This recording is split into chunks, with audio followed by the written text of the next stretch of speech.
like, why are all these people?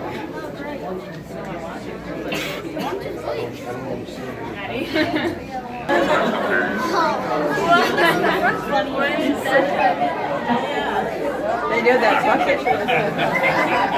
Hello, Jenkinson's guests. We are now about to begin our Pacific Harbor seal feeding. Before we begin this feeding, anyone wishing to view this habitat or view this feeding from the blue perimeter around this habitat, you are more than welcome to do so. Just please inform me.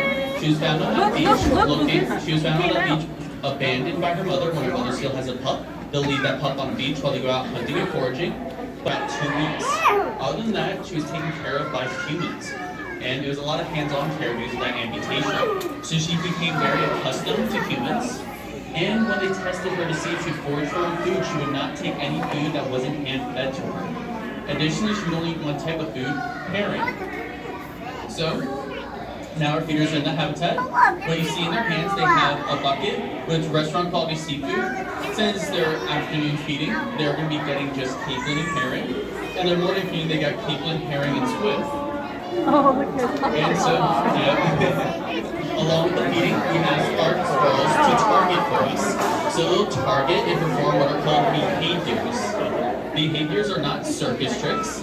They are acts that they would do on their own terms out in the wild that we ask them to do on command. For example, on command. And the reason we do that is so then we can get an evaluation of our animal's health and also make sure they're not listening to us. Say, for example, you asked your dog to sit, and for a physical reason they could not sit. That gave you reason to bring them to the vet.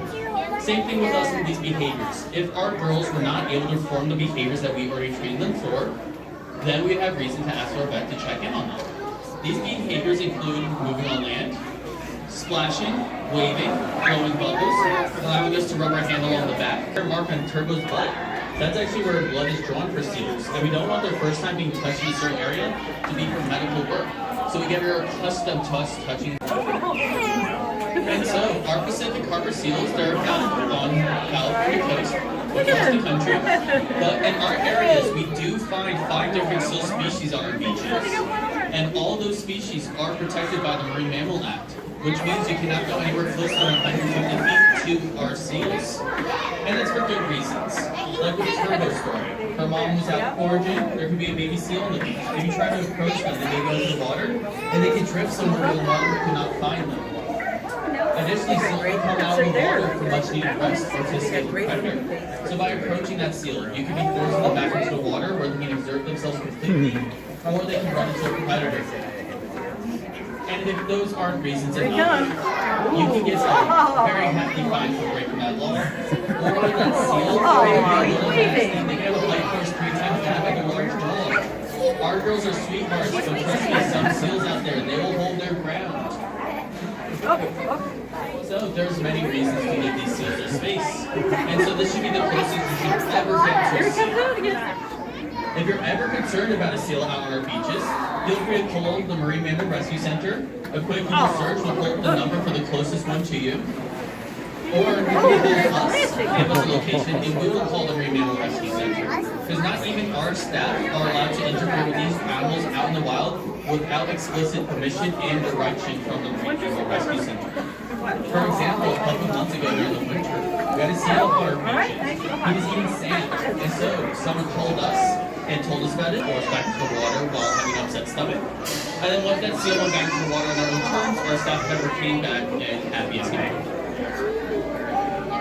So yeah, sometimes seals will do abnormal behaviors that are actually not purposes to us. And as no Lonnie, the lady in black, puts on a good show when it comes to this. She's been with us since 2018, has been perfecting her behaviors. Since Turbo's only been here for a couple months, she's still learning all the processes. So, a lot of people when they come to our aquarium, they look at our seals and say, oh. Then as you see Turbo waddling across the habitat on her stomach, that's how seals move. They'll move on their abdomen and make a gargling noise, whereas sea lions will make a barking type noise. And lastly, would actually be their social behavior. Sea lions are more social and will congregate on rocks or in the waters, whereas sea lions are solitary, whereas seals